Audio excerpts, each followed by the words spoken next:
Hello friend, ये video आज बिल्कुल अलग होने वाला है। बिल्कुल अलग।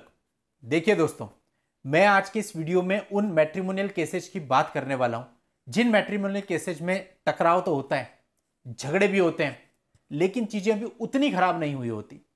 अपने ईगो के तहत, अपनी जॉब को लेकर के, अपने फैमिली प्रेस्टीज को लेकर के या किसी और चीज को लेकर के दोनों आपस में झगड़ रहे होते हैं और घर जो है वो जंग का मैदान बन चुका होता है। कभी भी आप घर पे हैं तो आपके बीच में बात नहीं होती, केवल लड़ाई होती है। और दोस्तों, लेकिन ऐसा भी है कि किसी ने किसी के ऊपर कोई केस नहीं किया है या उस हद तक सोचा नहीं है। हाँ, धमकी जरूर दी जाती है कि ये केस आपके ऊपर कर देंगे, ऐसे आपको फंसा देंगे।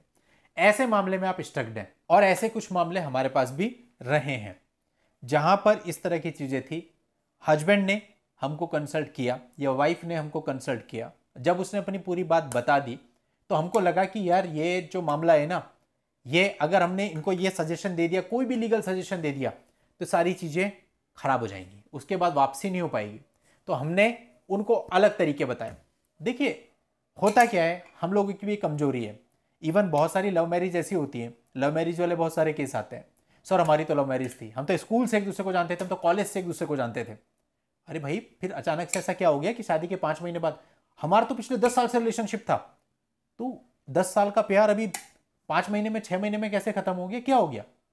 देखिए, ये सब चीज एक टेंडेंसी पे आधारित है। ह्यूमन की टेंडेंसी है, जब तक उसे कोई चीज नहीं मिलती वो उसके लिए परेशान रहता है, दीवाना रहता है। और जब उसे वो चीज मिल जाती है, उसे उसकी वैल्यू खत्म हो जाती है। एक नई गाड़ी ले लो, मन में आपको कोई बड़ी गाड़ी लेनी है, अपनी कैपेसिटी से थोड़ा सा बढ़ के, मान लेते हैं आपकी कैपेसिटी के अकॉर्डिंग एक लग्जरी गाड़ी हम ले लेते हैं, फॉर्च्यूनर लेनी है आपको। अब किसी तरह से पैसे जोड़ के सब कुछ करके आपने फॉर्च्यूनर ले ली। अब महीना, 2 महीना, 3 महीने तो आप बड़े चाव से चलाते हैं, उसके बाद वो गाड़ी आपके लिए कॉमन हो जाती है, फिर कोई ज़्यादा फर्क नहीं पड़ता। आपने देखा होगा नई गाड़ी को आदमी कितना साफ करता है, कितना चमकाता है, हर दिन धुलाई करता है, लेकिन 3 साल के बाद कोई धुलाई नहीं करता। लेकिन दोस्तों, ये गलत बात है। अगर 3 साल के बाद भी आप उस गाड़ी की धुलाई करेंगे ना, वैसे ही रखेंगे, तो आज भी चमचमाती हुई चलेगी और नई गाड़ियों से ज़्यादा अच्छी लगेगी। यही रिलेशनशिप में भी है। शादी हो गई, धीरे धीरे सबको लगने लगता है कि पहले तो वो बाबू जानू वाली स्टेज चल रही होती है, यानी कि बाबू तुमने खाना खाया क्या, मैं तुम्हारी वेट कर रही हूं, मेरा बाबू सो गया, ये सब चल रहा होता है। लेकिन शादी के बाद किसने खाना खाया, किसने खाना नहीं खाया, आदमी बाहर से बढ़िया करके खा पी के टुन्नो करके आ रहे हैं, पत्नी अपना मजे से सीरियल देख रही है, उसे मतलब नहीं है पति ने खाना खाया नहीं खाया, वो आया सो गया जैसे हुआ। मतलब दोनों ही एक दूसरे के प्रति लापरवाही बरतने लगते हैं। क्यों? क्योंकि अब कॉमन हो गया, घर पे ही तो रहना है, इसे कौन सा लग जा रहा है।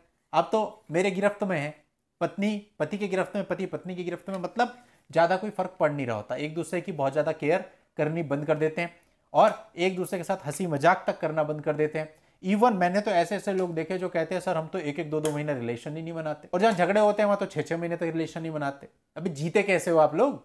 क्योंकि सब चीजें ही खत्म कर दोगे।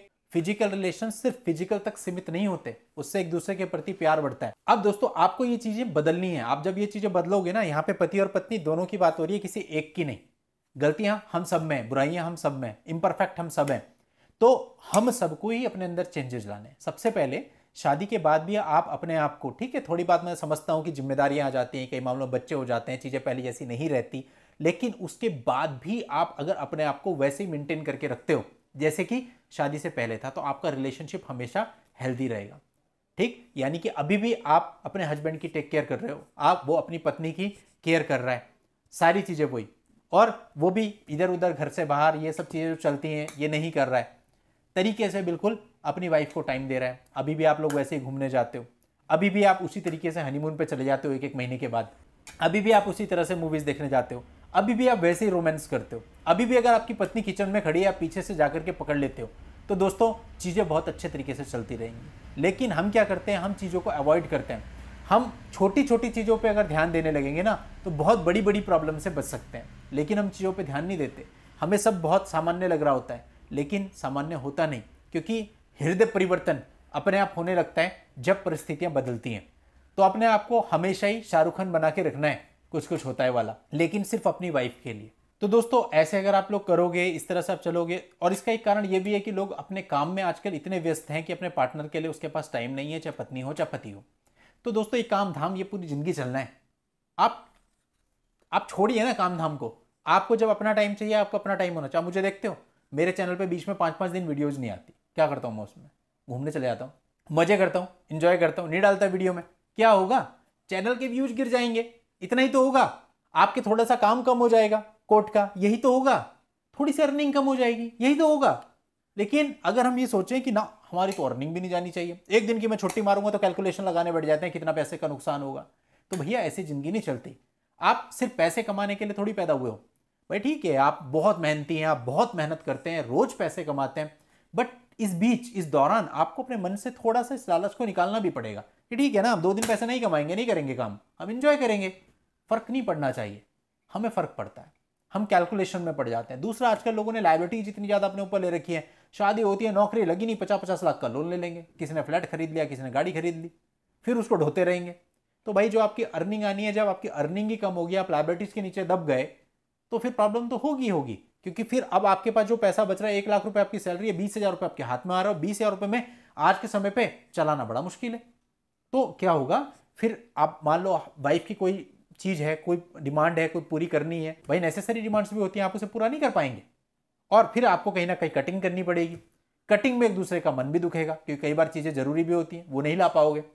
तो दोस्तों, इतनी लायबिलिटी जो आज के समय की जनरेशन कर रही है ना, फ्यूचर का सोचती है, प्रेजेंट खराब करती है। हमारे पास घर होना चाहिए, बेशक आपके पास घर होना चाहिए, लेकिन भैया अपनी कैपेसिटी के अकॉर्डिंग चलो। 1 लाख रुपए की सैलरी में से 70,000 रुपए अगर आप ईएमआई दोगे तो कहां जाओगे? केवल टेंशन में रहोगे और कुछ नहीं। तो मेरा एक सिद्धांत है अपने जीवन का, मैं कभी लोन पे काम नहीं करता, बिल्कुल भी नहीं करता। है तो करूंगा, नहीं है तो नहीं करूंगा। तो दोस्तों, ये भी एक बहुत बड़ी वजह है जिससे रिश्ते खराब होते हैं। अब मोटा मोटा टिप्स पे गिना दूं। पहली चीज कि आप अपनी वाइफ के साथ रोमांटिक रहिए, वाइफ भी अपने हस्बैंड के साथ रोमांटिक रहे। रोमांटिक होने का काम केवल हस्बैंड का ही नहीं है, हस्बैंड भी बैठा है तो वाइफ को भी आना चाहिए, पहली चीज। दूसरी चीज, कम से कम 1 हफ्ते में 2 बार रिलेशनशिप बनाओ, और ज्यादा बना सकते हो, आपकी मर्जी, एंजॉय। थर्ड, महीने में कम से कम 1 बार 3-4 दिन का टाइम निकालिए अपने काम से, एनी हाउ, कैसे भी, वो आपके ऊपर है। कभी भी जिससे आप प्यार करते हैं, आपका हस्बैंड हो, वाइफ हो, उसके साथ किसी भी बैड वर्ड्स का आपको यूज नहीं करना है। उसके परिवार वालों की तरफ कोई ताना बाना नहीं देना। अगर आपने ऐसा कर दिया तो मन में जो घाव होता है वो कभी भरता नहीं। चौथा पॉइंट। 5वां पॉइंट, थोड़े से नॉटी रहो अपनी वाइफ के साथ, और वाइफ अपने हस्बैंड के साथ। सारी चीजों को बहुत ज्यादा सीरियसली मत लो। जीवन बहुत छोटा है, इसमें आपको वैसे ही चलना होता है, तभी आप मजे में रहेंगे, तभी आप फायदे में रहेंगे। हर चीज को बहुत डिसेंट बनाने की कोशिश मत करो, हम तो डिसेंट बिल्कुल भी नहीं है। और सीधी सी बात है जी, पता है क्या, डबल मीनिंग बातें करो, क्या फर्क पड़ रहा? हस्बैंड वाइफ हो ना, आपके बीच में हो रही है। लेकिन दोस्तों, हर एक चीज का ना एक हिसाब होता है। ये सारी चीजें आपके रिलेशनशिप को अच्छा बनाती हैं। तो ये ज्ञान दे दिया मैंने आज आपको लव गुरु बन के। और दोस्तों, यहां तो मैं भी आया, जब मैं स्कूल में था, कॉलेज में था, लाइन थी लड़कियों की, और आज भी है लाइन। आपको पता नहीं है, अगर आप कभी देखोगे तो हैरान रह जाओगे। 16 में मैं चॉकलेटी बॉय था, 26 में मैं चॉकलेटी बॉय था, 36 में मैं चॉकलेटी बॉय हूं, और आने वाले 56 में भी मैं चॉकलेटी बॉय ही रहने वाला हूं। समय बदलेगा, खुद को मत बदलो। और ये आपके अंदर की फीलिंग्स हैं। चेहरे तो बदलते रहते हैं, बॉडी में परिवर्तन आता रहेगा, लेकिन आपकी फीलिंग्स में, आपके दिल में परिवर्तन नहीं आना चाहिए। तो दोस्तों, उम्मीद करता हूं कि कुछ लोग जिनके रिश्ते इतने खराब नहीं होंगे, इस वीडियो को देख के थोड़ा सा समझेंगे, चीजों को ठीक करने की कोशिश करेंगे, और शायद कुछ लोगों के घर बच जाएंगे।